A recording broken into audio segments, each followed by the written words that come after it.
Welcome to the best evening sports show on the planet, the DMV Sports Talk Show, with your host, Razul McGee from Springfield, Virginia. We keep you updated on all sports in the DMV with the In the Zone Sports Talk Radio Network. And be sure to download the Try 99 TV app on any smart device and subscribe to In the Zone Sports Talk Television. The cost is $4.95. Thank you in advance for your support. Now, let's get into the DMV Sports Talk Show.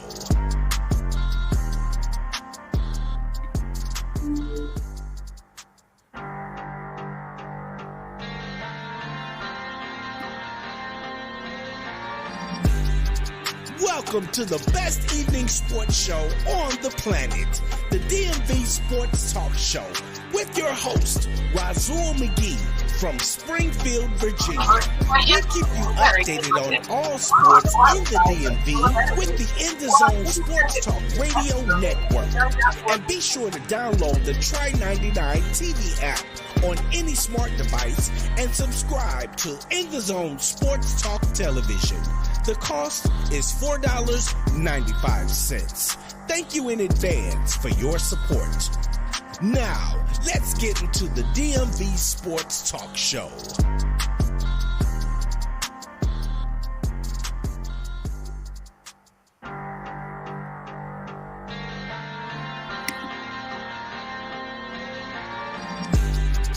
Welcome to the best evening sports show on the planet, the DMV Sports Talk Show, with your host, Razul McGee from Springfield, Virginia.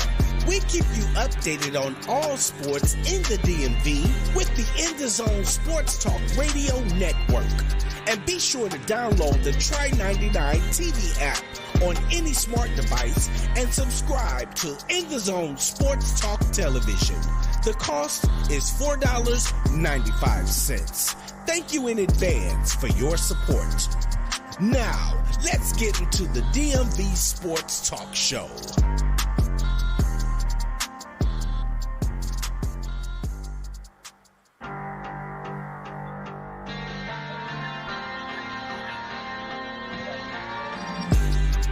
Welcome to the best evening sports show on the planet, the DMV Sports Talk Show, with your host, Razul McGee from Springfield, Virginia. We keep you updated on all sports in the DMV with the In the Zone Sports Talk Radio Network. And be sure to download the Try 99 TV app on any smart device and subscribe to In the Zone Sports Talk Television. The cost is $4.95. Thank you in advance for your support. Now, let's get into the DMV Sports Talk Show.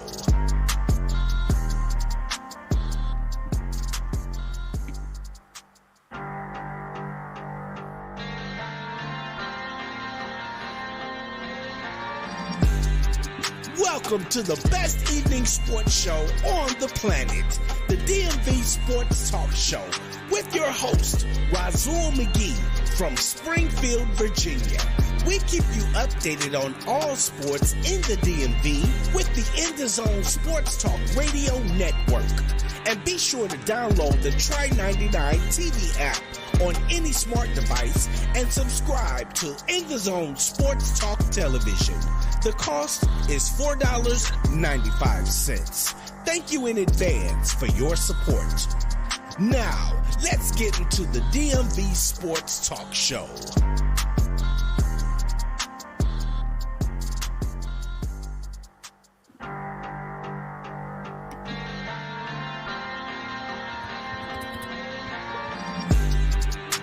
Welcome to the best evening sports show on the planet, the DMV Sports Talk Show, with your host, Razul McGee from Springfield, Virginia.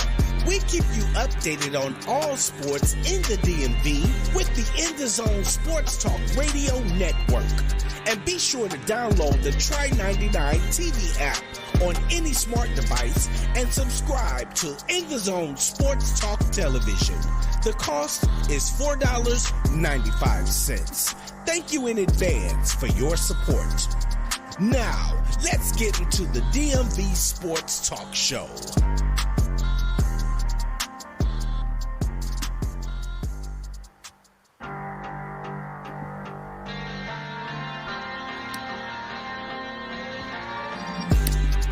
Welcome to the best evening sports show on the planet, the DMV Sports Talk Show, with your host, Rasul McGee from Springfield, Virginia.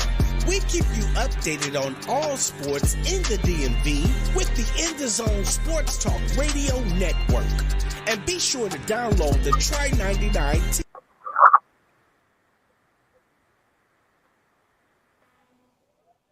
Welcome to another edition of DMV Sports Show. I'm your host, Rasul McGee. It's Saturday. That's right, it's Saturday for another sports-related topic on another weekend that you wouldn't believe. I'm your host, Rasul McGee.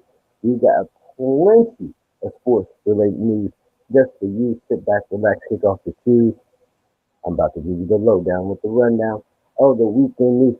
So, if you're ready, let's get it started. We're going to talk about the Washington Commanders and how they're doing their bye week and who their next opponent might be. We're going to talk about the Washington Capitals, who to be on a winning streak that we wish that the Commanders are on. We're also going to talk about the Washington Wizards. Yes, the Washington Wizards lose another one to who? I'll let you know and tell you their record and give my take on the two sensations that everybody is saying is a great piece for the Wizards, but I see differently, and I talk to a lot of Wizard fans that are very mad at me, but it doesn't matter. I tell who what I talk about. I wrote what I wrote about.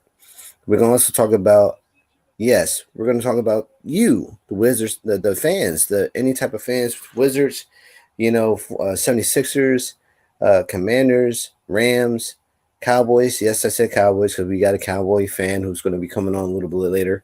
We're also going to talk about the 49ers fans, hopefully. They're going to come on and boast and have fun. We're also going to talk about the Bears fans. So, yeah, it's going to be a lot and all packed in 1 hour. But you know what? That's the great thing about it. So, with that being said, let's get it started. We have some callers coming in just right now. We have 771-233-9094. We have Miriam Alvarez and Marion Myers, known as the coach here. How you doing, everybody? Doing pretty good. Well, welcome to the show. We got good. Well, I'm glad you're doing good. We just got a lot to unload. So with that being said, let's get it started. Washington Commanders are running up first, and I hate to say it, but this team here is disappointing. The whole entire year, we thought that we actually built a legacy, but it turned out to be a round-down renovation. So,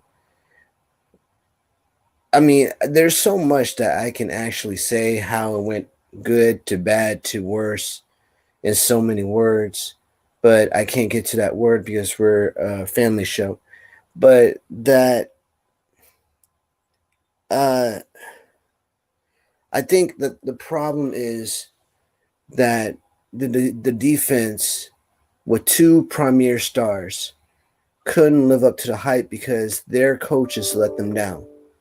And I hate to say that, but it's the 1,000% truth. If you look at what transpired, I believe that Jack Del Rio was the primary reason that the downfall was so adamant. I had a conversation with a Giants fan, and it was very, very telling. He made some very points, but he was old school. His name was Mahmoud. Mahmoud, he's very old school. He actually said, and I quote, "If a player is not capable of running a play, would you blame the coach or you blame the player?" I said, okay, I get what you're saying. I would definitely blame the player because he can't read the playbook. Okay, then you wouldn't blame the coach. I said, but you have That's to right. but I said you have to understand. You have a certain amount of time to read a playbook and then execute it, not on one day, but 1 year or 2 years. Yeah. Then you have an understanding of what you're doing so you can execute it. And then he gave me another question. This guy hit me with another uppercut, and this is why I'm actually you're going to say this on the air. So he goes, so after 2 years, the player doesn't get what you're doing. Do you blame the coach or do you blame the player? I said, in this case, I would blame the player, I mean, the coach, because the coach is responsible for coaching up the team so that way they can perform at a high level. He said, what you sound like is a radio analyst. Talk to me like a regular human being. I said, well, Mahmoud, I'm not trying to hurt you or anything. I'm just letting you know in a professional league this year, this size, this billion-dollar industry, you have to execute on the field. And he was like, so are you telling me you will blame the player or the coach? I would Yeah, they blame have to. They have to learn, even if it's off time. exactly. They have to learn, and they have to study the film. Right, exactly. Film. So he goes, well, if they're he said so he gave me this comment, and this comment froze me a little bit, but I'm gonna bring it to you, everybody. He said, and I quote, so if the player isn't talented enough to get the X's and O's, why is he on the team? And I froze. I'm like, Exactly. yo, wow. Mahmoud, man, you hit me with the uppercut that I wasn't even seeing. Like, I don't know how to answer that. And I sat there and like, okay, I give you a better one. And this is me talking to him. I said, I give you a better one. How about this? Let's say that the owner just paid out to have this coach here, right? The team, Mm-hmm. the team was just drafted. Everybody was on film, knew what X's and O's. They did a thorough investigation of their lives, just to bring them on. And everybody is a baller. Everybody understands X's and O's. When they get Mm-hmm. here, we give them a playbook. We practice every day, every Tuesday, every Wednesday, up until the opening of the NFL. Game one Mm-hmm. comes in. They're prepared. If they don't execute, who would you blame? And his response was, I blame the player. And I'm like, why? Why would you blame the player if they had ample amount of time to study, to regurgitate everything the coach is saying, to actually execute everything where they're telling you to perform, to stand, to block, to hold, to catch, to run, to leap? How is it their fault? And he goes, did you listen to everything you just said? I'm like, what do you mean? All that is athletic moves that they are capable of having. If they don't have it, then they shouldn't be on the team. That blew my mind. That blew my mind. I was like, yo, this dude is a driver, and he's blowing my mind like this. I'm gonna have to stay away from the Giants fans because they're questioning my loyalty to the team. But he had every ounce of truth in that statement. Every ounce. I couldn't debate the man. The man actually moved like he was like swimming in water and stuff. Like, yo, I'm gonna dodge this wave here and see what he got for me. I'd like to ask him a question. Well, I know what you want to ask him, but we're not going to say that on air because that's not what we're going to do. I know what you're going to say. You want a cactus? What? You know what a cactus? No, we're not. I wasn't going to say that. Okay. I knew that some of those players, because Benemy was, he's coaching them. Right. Came to Coach Rivera with complaints. Now, you know what Coach Rivera told him? What they tell him? He said, you better go and ask him. So I mean, he is the head coach. And yes, he. So, yeah, and he's telling him that's Benemy is supposed to be doing that. But you have to understand, Coach, that in this league, right, in this very hard to win league, those players have to execute X's and O's. Yeah. To what the 49ers are doing. And it brings me back to that question. And I'm glad you said this, right? How is it the 49ers, how is it that the Rams, how is it that the not the Cowboys, who else? The Lions, for God's sake, for the Titans, how are these teams so well conditioned in that offense that they can run so fluently? And then when it comes to us, defensively, offensively, and special teams, we're in disarray. Like we disintegrated. Who's our conditioning coach? That I do not. Let me look that up right now. That's a good question too. That right there shows there's something missing, and that right there points out a lot. No, you're right. Let's see. Charles Englehart is this. He's in his 14th season with the Washington Commanders. He's 7th as the team's head strength and conditioning coach in 2023. After being promoted to the role for 2017, he initially joined the team as assistant strength coach, conditioning coach on February 26, 2010.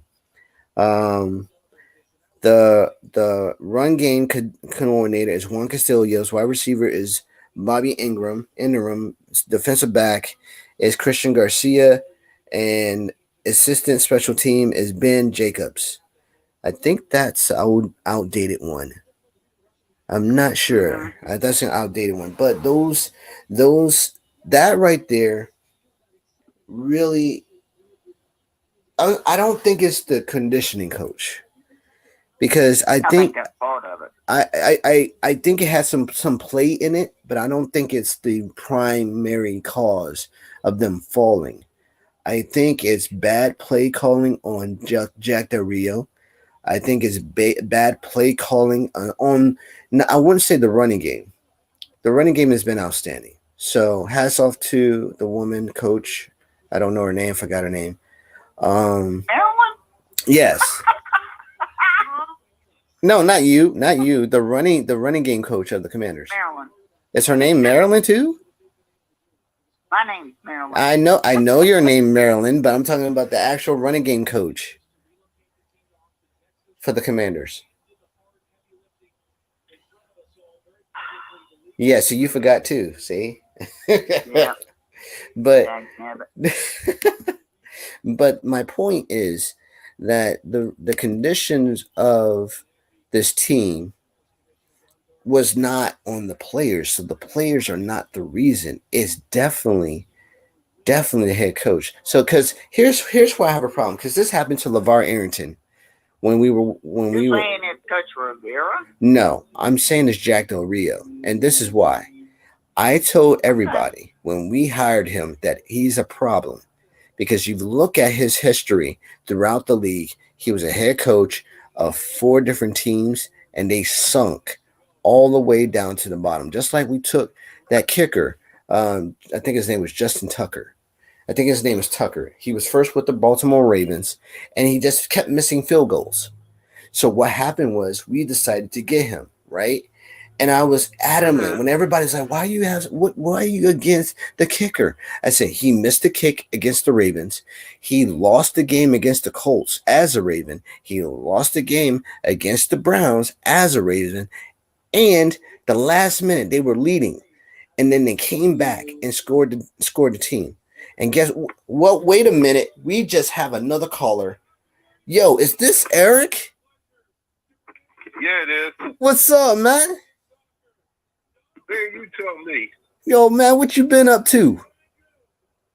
I'm waiting for you to get this show together, fool.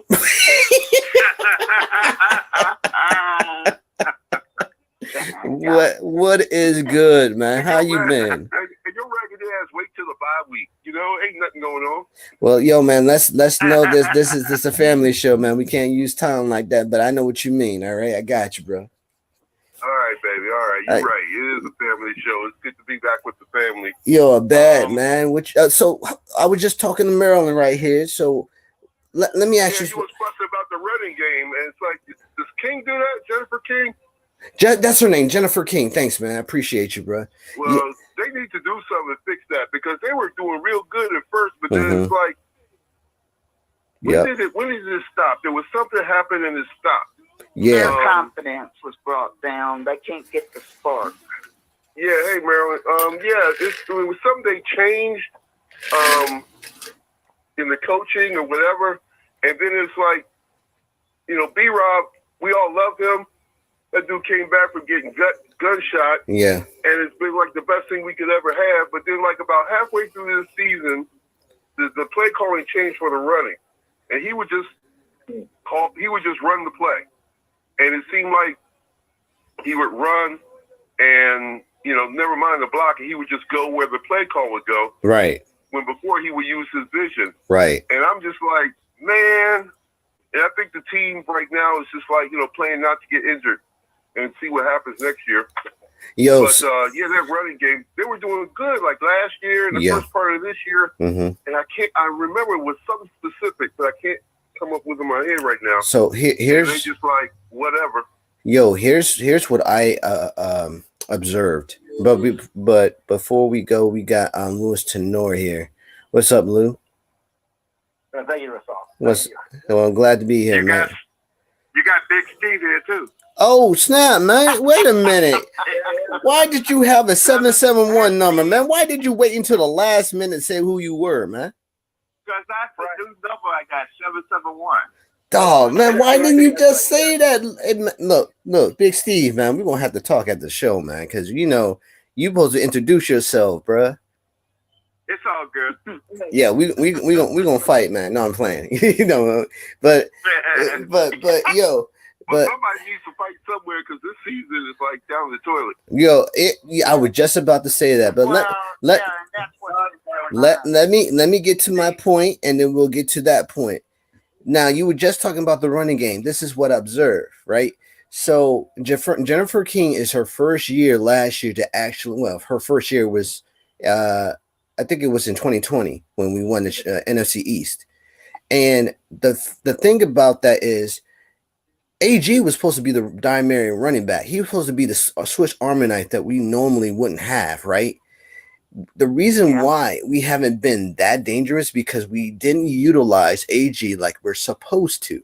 We're supposed to swing him out the backfield. We're supposed to put him in running back, then swing him out the side to be a wide receiver. Then we could bring in B-Rob as a running back and then have him go up the gut while they protect, while they try to stop AG. When you minimize somebody's talent, they don't get the full potential of what they're supposed to be explosive. Just like Scary Terry. Scary Terry was on the road for the last 2 years, and then in the third year, when we got Dami Brown, he took a back seat. Then when Dami Brown went down, Scary Terry went off. He went to 1,000 yards. Now we have what's his name? Pringle. Pringle came in as a fourth-year wide receiver, and they going to Pringle. You're not supposed to go to Pringle because we got Scary Terry. So if Scary Terry is double teamed, then you go to Pringle. But that's the whole problem. Scary Terry was not mostly dominated the whole entire 4 games. He was single, man to man, 3 times. And we still went to Pringle. And then we went to Dami Brown. That's why his production went down. And that's why he's upset. Right. Now you got Pringle, his numbers are going up. Dami Brown numbers are going up. Now you got AG. AG's numbers are going down because they're trying to utilize him as a Tyreek Hill when he was with the Kansas City Chiefs. You cannot use these guys because they're not built like that. You can't There's only one Tyreek Hill. Correct, and he killed us. One of the quote unquote problems we have right now.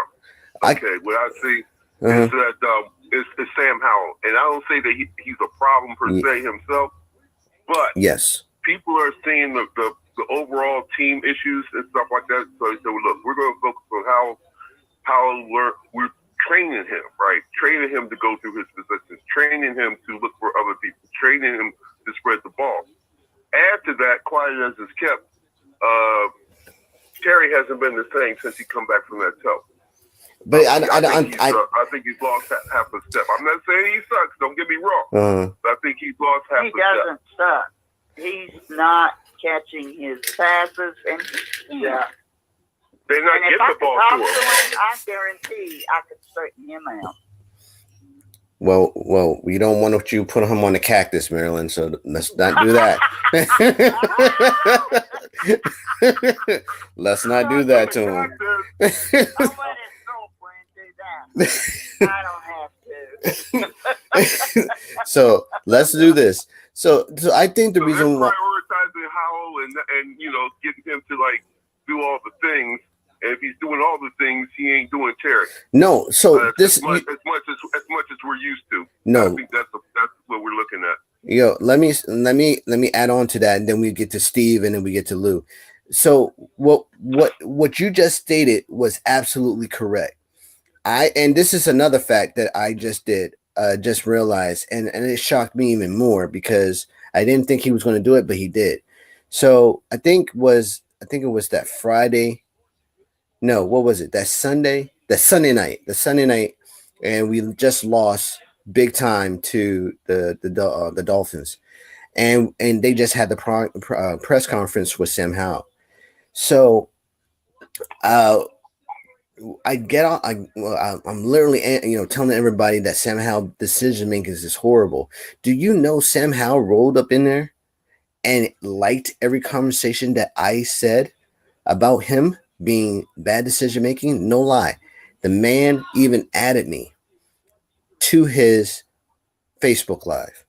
And I'm like, dude, wow, what's going on? Am I being targeted? What's going on? I had to think that I had to think that it's the CIA or the FBI at me. I thought Sam Howell was gonna roll up to my crib and listen, I heard what you said about me. Change your tune. I'm gonna come after you with a football beside your head. I'm like, dude, wait a minute. Wait a minute. I like this intensity, but put it on the field. No, that really happened. No, that's really happening. But to that credit, Sam Howell decision making is the problem that we're having. He threw 6 picks. 6 picks in the Giants game. He threw 4 picks in the Bears game. He threw 3 picks in the I think he threw 1 pick in the Dolphins game. He was flawless in the Eagles game twice. He was catastrophic in the Dallas game. So his decision making is him. And this is why. And Eric had a great point. He's doing way too much like Jordan Poole doing in the Wizards. He is trying to be that deciding factor that catapults our season forward to the playoffs. And you can't do that because you know why? Because you're not Tom Brady. You're not Peyton Manning. Heck, you're not Patrick Mahomes. No, you're not Patrick Mahomes, and you're certainly Dan Marino. And see, Patrick Mahomes has an investment in the Chiefs. But he's a good leader. Don't leave Howell alone. He's learning. He's what he's doing. He's trying to obey his coaching. I think. No, bro. Because he's a gamer. Yeah, he rolls out. He takes the ball. He'll run the ball in from the 15 instead of fooling around with his coach protected at all. Bro, God, just give the man an O-line for crying out loud. Bro, check. Listen, y'all, it's been fun. I'm on the road. I'm trying to get to work. I wish I could stay, but I ain't trying to get pulled over. They ain't trying to wreck. Yeah, y'all man. Be good, but let's do this again. Man, most definitely. Come, bro. You're supposed to come here Saturday at 6 p.m. Quit playing, man. too. I ain't heard nothing. I ain't seen nothing from none of y'all. What you mean, man? I've been doing this for a minute.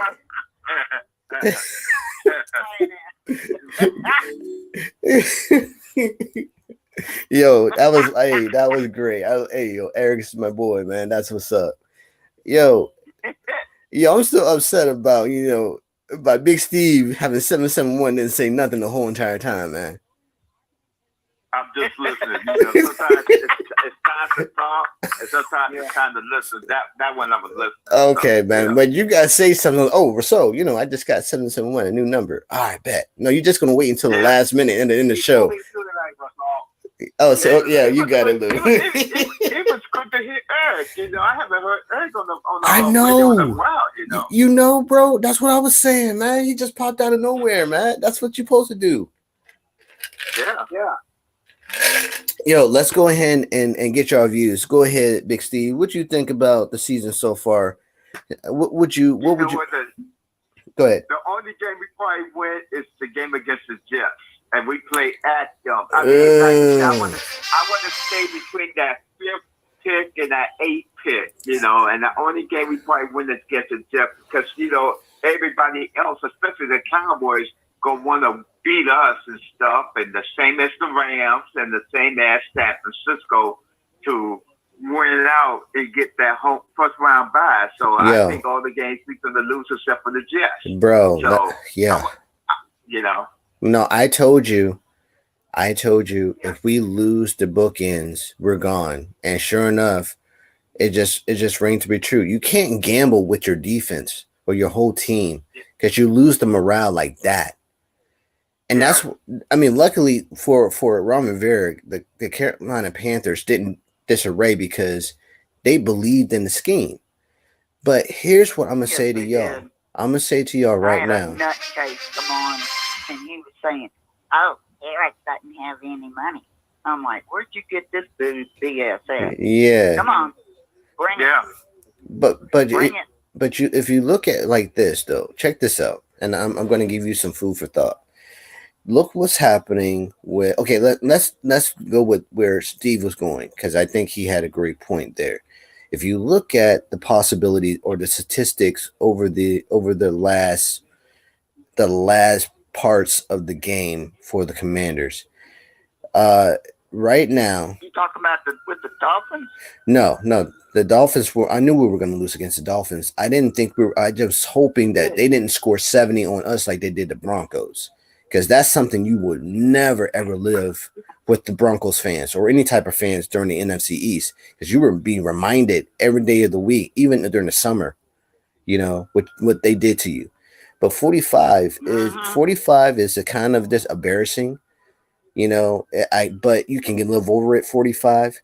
Now, 50, you would never, ever live down because the Eagles, when they had Michael Vick and we got dog creamed on Monday night, at home, that stabbed a really good knife in the heart because that right there was the horrible thing you could ever imagine. When the Eagles during practice season said we're going to kick your butt, and we're like, yeah, we're going to kick your butt too. They were actually saying, no, Michael Vick is going to kick your butt. This dude is electric, and sure enough, he proved it. But going back to what Steve was saying, he was saying exactly what is the truth. Because if you look at the Rams is going to cream us. I think, honestly, Steve, I don't think we're going to win against the Jets. Because if they put Aaron Rodgers back into the lineup, we're in trouble. Because Zach Wilson is not going to be in the lineup for long.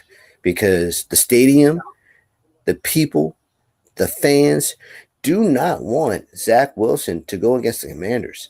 They want Aaron Rodgers to come and pick apart the whole entire team, even the head coach. If the head coach comes on the field, they want to hit him with the football. That's how bad it is. We are not going to be. We need to bring out the biggest cactus there is. Okay. There's no. Honestly, Coach, I don't know how to answer that. I'm gonna. But if you, I know you. We're not gonna do that right now. We're gonna go to the next step. But if you look at if you look at our probability, it's not looking good. We have a 2.75 chance of winning out 2 games, and which is because even the Jets are better than us. Let's be real with it. Why didn't Aaron Rodgers play in this last game when he said he was going? Well, they didn't. Well, the coaches didn't want him to hurt his foot. They said, "Well, just work your way back." And here's the funny thing: the Jets have a slim chance of making the playoffs, but they could make the playoffs. Right now, the AFC is weak on its west and south side. If the Jets went out beating their last 2 games, they sneak into the playoffs with a losing record. That's how easy the Jets could have it, right? Yeah. So I'm just like, what the crap are we doing? This okay. So I was just thinking the same thing about other teams. Like before I came on the show, I was like, okay, if you look at even Carolina is starting to show some promise, and they're 1-10, right? We haven't showed any promise since we beat the Broncos, 33 points. We haven't showed any promise. That's and we haven't. They were starting to get their legs back. With the coach. Yeah. And they let their coach go. Yeah. Didn't even let him finish the season. Even I'm like, no. So even the Bills are losing steam. The Bills were on fire. I'm talking about the Bills could never be stopped. Now they let the coach go, they are stagnant. They lost their zip. And you know who's catching fire? And that's what's going on with our guys. I can tell you right now. Well, yeah, because that's what I was saying. If you let 2 of your bookends go, the morale is gone. Even Cam, here's where I have a problem. You let 2 of your bookends go, and then you move your safety in Cam Curl, who's outstanding, to strong safety, and he's playing out of place. You're going to be really hurt, and then you put all the pressure on St. Jude. St. Jude can't cover 2 quarterbacks or 2 wide receivers or tight end. You cannot run a cover 0. Then here's what you got to understand. Cover 0, you can't drop people from a cover 0 to play in coverage. Then you leave in a big hole in a gap in zone. Then you put everybody in man-to-man. Not everybody's going to shine in their abilities. You putting Keelan Fuller with a 6'1", 225-pound wide receiver and expecting him to cover and tackle at the same time. The man is going to hog tie him across the out of bounds and run for a touchdown. That's what the Bears did. You cannot do that. Yo, I gotta do this. Lou, help me listen to reasons. What's going on? Well, with our Jets, they can't find a quarterback. I mean, going back to Wilson, I think that'd be your biggest mistake of all. You've already benched him once. You benched him twice last season. I mean, I don't think it's going to be any better. The Jets don't have.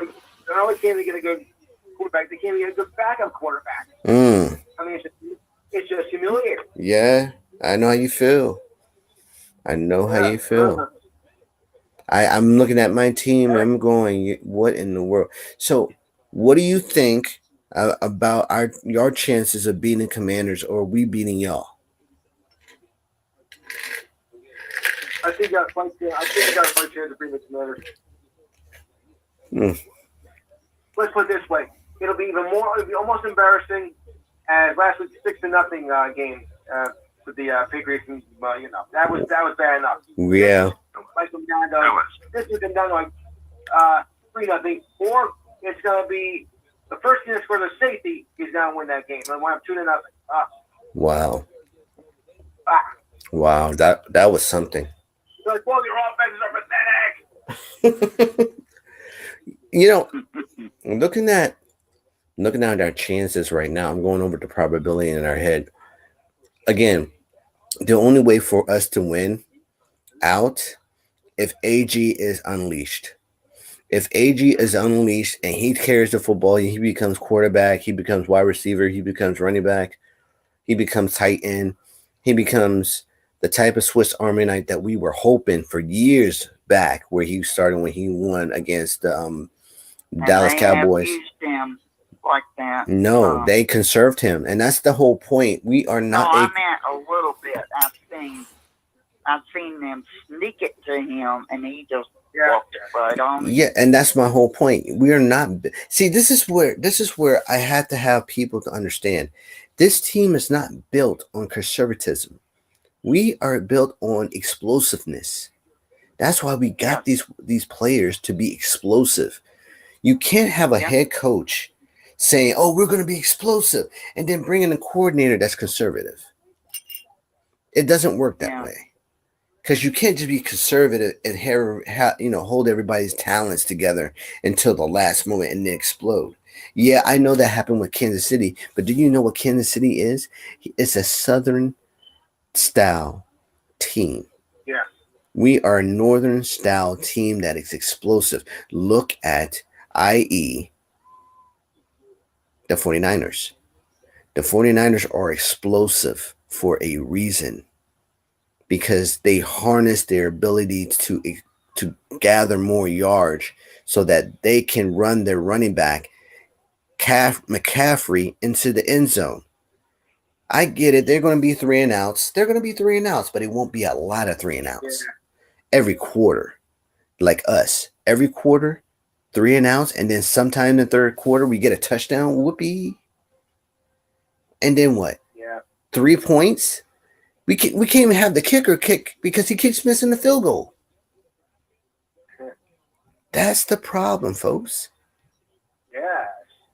Now, I know that's me just talking a lot of nonsense, but I see what I see, and I've been seeing it for the North Turner era. It just brings me back to this the Marty Schottenheimer era, right? Do you think we should let Jonathan Allen go? I believe Jonathan Allen heart's in the right place, but his mind is telling him he doesn't want to be here. Does that tell you something? No. Well, he's signed for a couple more years. But we can get value for him, Yeah, but Steve, check this out. If he don't want to be here, we'll trade him and get some stuff for him. But see, here's the thing about Steve. Here's another thing that people are going to tell you, like I'm going to tell you. That's another good player wasted to another team. That's right. And getting rid of Chase Young and Monty Fleck. That's the biggest freaking mistake God ever had. Yep. I know the season over with. I get that 100%. But think about the possibilities what he could do next year. Even though he's still with us in contractual, he could have one more year with us, and we can get his better half with us and then trade him. When he said, "Oh yeah, I love this team. I don't want to be traded," trade him anyway. Because he made a whole spectacle last year about this being the worst team. But you made this team what it is. Let him go. See, this is what I don't like. I don't like you coming to a team, bash it for 4 straight games. You're not giving your best, but you're telling me what this team is not doing. But you're part of the problem. And then at the end of the year, you give this heartful speech about, I want to be here, but I want to win. Okay, aren't you part of the problem? Well, if you want to win, they got to get all of them psychologically. Just like, Heineke did it. Yep. Now, we need that kind of spark. Thank you. We need it. Thank you. Yeah. That's exactly what I like too. If we can't have that type of intensity on every game, that man right there, believe it or not, that man saved our year. Heineke saved our year with that energy. Yes, he did. That energy Yeah, saved us, and it put us over the edge. We were feared for once in our whole entire life. We were feared as the primary team to dealt with. Everybody was like, "Oh, this team might go to the Super Bowl." They were like, "Well, hold your horses. Don't worry We about were that." about ready to go. We were unleashed. That's what I like about this team. You unleashed this team. Guess how much energy you got? You got a whole ton of energy. They couldn't stop AG. They couldn't stop the wide receivers, Scary Terry. They couldn't even stop Logan at one point. And when They busted loose. I man. know, and that's what I was loving. And then you bring in, what was that other guy? The other running back. He was also a Lions running back. He was good. Oh, you talking McKissick. McKissick, yeah, McKissick. McKissick. McKissick was perfect. His style of running was perfect for us. His hesitation running back style, unheard of. But he wanted to be back. That's the thing about it. You see how much energy you have on that side of the football, and you're like, how can I improve it? You don't let it go. You enhance it. You bring in another running back style like AG, right? Then you bring in a Brian Robertson. Now you got a tandem that is unheard of, but you don't use McKissick all the time. You put AG in there and then run him in the slot. Now you get the defense to be worried about him. Then you put McKissick in, and now you got to worry about McKissick. Now they get into another Tampa 2. Now you can break a Tampa 2. All you got to do is go curl back route. Now you're starting to think about ways to get a defense. Now you're playing chess. This is the excitement that this offense needs. But now you look playing chess, man. You're gonna get that. You're gonna win. That's right. I mean that you understand. That's how you play football. But you don't play football by going, you know what, if we let go of these two and send them off and they're not going to do anything, then we can have a chance to go to the playoffs. You're gambling way too much with people's emotions. And then they're going to come back and cut you. And that's what's going on. And that's what's happening with Montez Sweat and Chase Young. And, of course, Chase Young is going to come and destroy us. He's going to destroy us because he doesn't like this this organization anymore. Because of what Ryan Vera said and Jack Del Rio. And when Jack Del Rio goes, he's still going to destroy us. And you know what? Be surprised if they run up the score to 48 or 49. And I'm just going to be like, I'm going to get an ice pack and I might drink. I might get a real strong liquor to actually just sit down and watch this game. Because I really don't like to see this team go down the tube. But it's going to go real fast. Yeah. It's and yeah. We haven't known which team is going to come out. That's what's bugging me. Well, here's the problem with that, Coach. Check this out. Up a wall. Well, it's we're not going to show any type of signs of life. You know why? Because Eric Bieniemy is not fully drenched in the offense like he should be. Because there's no spark. There's no spark. And then Ron Rivera is on his way out. He's not going to really trying to get this team together because he's on his way out. He's like, well, I'm on my way out. I don't need to be doing this. I just see if they're good enough to be traded. Right? So we're just going to sit there and look at players to see if the teams want these players. But see, the players wants to stay here. Why are you trying to get rid of everybody? Yes, they do. They want to keep. And that's the bro. I mean, listen to me. I said this before on the air.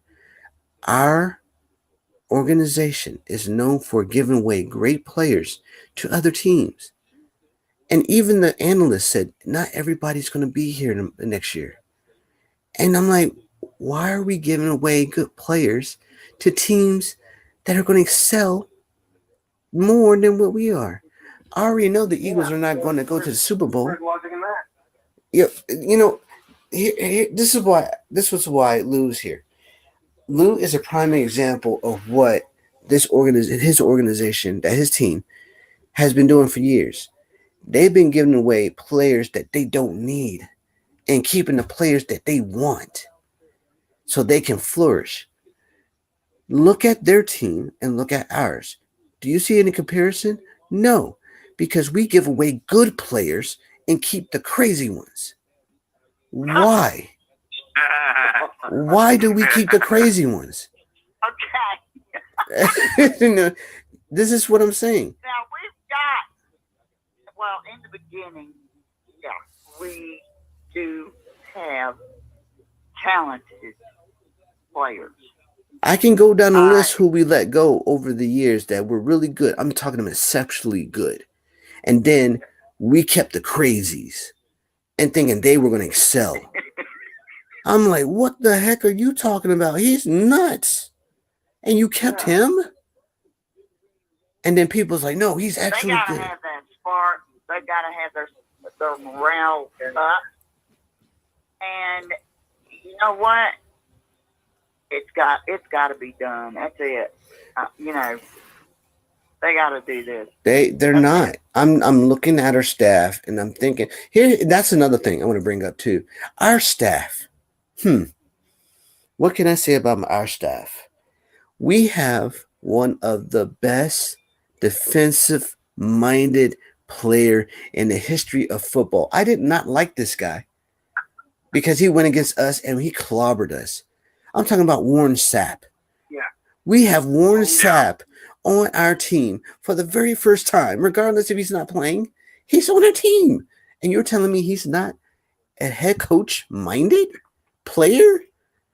The man used to run Tampa 2 for a reason because he was in Tampa.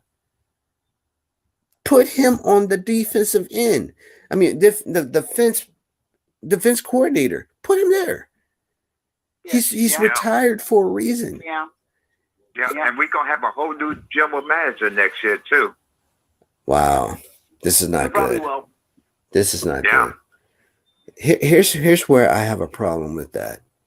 Because now you have to wait a whole year to find who our general manager is, going through the draft. And when there's a whole bunch of new players out there that are capable of running a really good defense. And we got Georgia, we got Alabama now, we got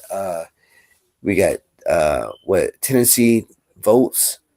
We have Michigan and Ohio State. We have Penn State. We have really good players, but yet, and Virginia Tech, Hokies. We got all these players coming out, and we have how many picks? I think we have a substantial amount of picks. And we have 9. So most of them are second and third round. Yeah, that's the best part. No, the best part should. Yeah. When we went through in the beginning. The very beginning, we just had our second string out there, and how good they did. But see, okay. So the second string, here that's you know what I'm gonna go one up on you, Coach. The second string comment is 100% correct. But remember during the preseason, the second string outdid the first string. And what did Ron Rivera do to the second string? He let everybody go. The second string was dominant. And he let everybody go. He said, you know what? We got enough. We have what we want. I'm like, you gave away the best offensive line out. Eric Flowers, who actually helped us. You let him go. Yeah. To do what? And you let Wes Martin go, who was the best guard for us. Even though he got hurt, he came back and he solidified the offensive line. And then you let him go. Then you let go of our left tackle. Okay, we're not going to do good. And sure enough, we didn't do good. We got 7 minutes. You know what? I love these conversations we have, but I hate it when we have less time to talk about it. You know what? 7-3 ratio. We got the Rams coming up. We didn't even get to the Wizards because I don't want to get to the Wizards. And I told everybody we were going to be horrible, and we are. Yeah, no, you told me it truly. So I said it last week. You know, you was 100%. There's three teams in the NBA that are just absolutely atrocious this year. You got the Wizards. Sorry, Steve. You got the Spurs, which are just as bad. And Pistons 2-20 at this point in the season. That is horrific. I told everybody, bro. I told you, Denny Adinejad and Bilal are not the pieces that we want. These are just components to get the people into the seats so the revenue can go flowing into their establishment. That's all it was. But that won't bring any revenue. But if you look at the league, here's another thing. The end tournament is nothing but another way for LeBron to get his ring so everybody can say he's the GOAT.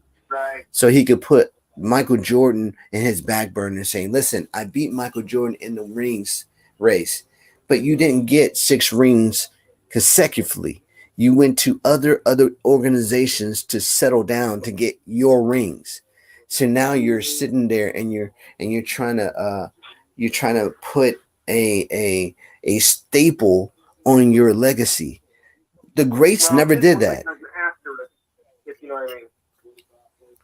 Okay, so Lou, you are knowledgeable in the history.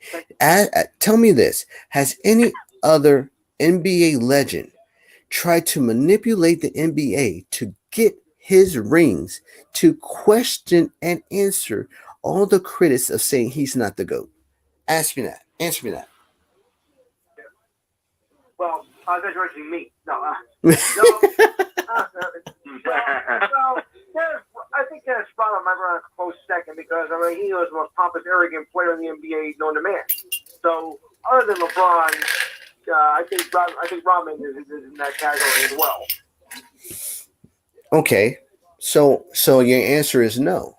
There has not been another player who has manipulated the NBA to side with him to say that he's the GOAT and create this mirage of an in tournament legacy so that everybody can say, hey, listen, the Lakers are going to win the in tournament and then we can play regular basketball. That doesn't make no sense. Nah. No. That's about the dumbest thing I could ever imagine the NBA doing. And Adam Silver, he should be ashamed of himself for actually going through this ideal craziness. And then let's bring to the forefront what they did to the Suns. They creamed the Suns over one Pacific timeout call. And there was no possession. None. How can you do that? How can you take the ball and then fumble it and then say, oh, timeout Lakers? You saved Adam, what is his name? Reeves? You saved him Reeves from stumbling. How do you do that? How do you do that? I don't know. It's like going to the NCAA tournament and telling the number 1 seed, hey, you listen, you're number 2 now. Get off the court. You can't do that. You cannot sit there and tell me, hey, listen, sir, we're going to have to remove you from your first rank. That goes to Arizona. Arizona shot a lot of threes. You're just one away from them. So can you give me your number 1 seed card? Thank you. Can you get out? Thank you. Just go. Don't look back, son. Just keep going forward. Thank you. Here you go, Arizona. Here's your number 1 card. Hey, you're doing a great job. Go ahead. You don't do that. You get ejected. You get banned from the league, but not LeBron. No. Let me just say, LeBron on off court is one heck of a person. I don't have no problem with him off the court. On the court, you ruin the game, son. You ruin the game. You cannot do these things just to prove your ego to be right. You just can't. 2 minutes to go. 7-3 ratio. Folks, you know what we do. 7-3 is confidence in your team to actually win the game. 3, you're not so confident. They might just sneak by and win by a field goal. All right. Los Angeles Rams versus Commanders. Who you got? We're going to go with Coach and with, Steve. Oh, man. Yeah, I know. 3 points. Commanders. I know how you feel there, Coach. I feel you. What's the score? Holy Yeah, that too. yeah, really. Yeah.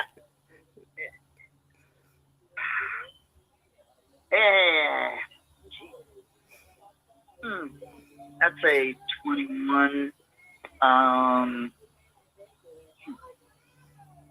18. Okay, that's a fair assessment. All right, what you got, Lou? Yeah, it's the Commanders and the Raiders, you said, right? Yeah. 5 on the Raiders. I don't see Washington, having much in this game at all. So I have to go Raiders a 5. Rams by 5. Good gracious. What you got, Rams Steve? by 5. You know- Did you say Raiders? I got 24-21 Commanders. I got 21-14. Okay, well, I got, and I hate to say this, the only factors I can see if Sam doesn't throw another interception in a double coverage type of situation or even the screen, we'll win it by at least 3, and that's going to be 14-17 Commanders. But if he throws more than one pick, we're done. That's all I can say. And I have a fearful premonition that he's going to throw more than 2 picks. And we're going to Los Angeles. Well, I'm sorry. The way he throws, like he doesn't give a care, just says, "Hey, listen, I'm not gonna." And when he passed the ball, like he's like, "Yo, I got this. Here, take the ball. Oh, you're gonna run the other zone. You're gonna run into the end zone. Thank you so much, you idiot." Okay, all right, sorry. Let's go ahead and Whoa! sorry. I had a lapse. I had a flashback. All right. Well, I want to say have a great weekend. Thank you for coming in, and we're going to be doing the same next Saturday, talking about what we like to talk about sports. So I want to say thank you to Marilyn, to Lou, to Big Steve for coming in and enjoying, and also thank you to you guys who coming in and watching the show. You are human first, everything second, so you're conquerors by definition. So go after your dreams because you deserve it. So have a great weekend. Sleep well, eat well. And we'll see you next Saturday. And happy holidays to you guys. And you're always welcome back next year with the bigger and better DMV Sports Show. So thank you guys for coming in. God bless. All right. God bless. All right, God bless it to you, but you too, Marilyn. All right, Lou. You too, Steve. Yeah, God Lou. bless you. Okay. All right. God bless y'all. Thank you. Be safe. Bye-bye. Be safe. You too. All right. Thank you for you guys for as well coming in the DMV Sports Show. Make sure you tune in next and support here. You know, I'm always here and open. So go ahead and come in, comment, gift, and I'll see you next time. Happy holidays. Peace. And as for you guys, I can't forget about you guys as well. Make sure you come in and support, and also comment and support and like the DMV Sports Show on Facebook, and add and follow me. And I see you guys next Saturday. Peace.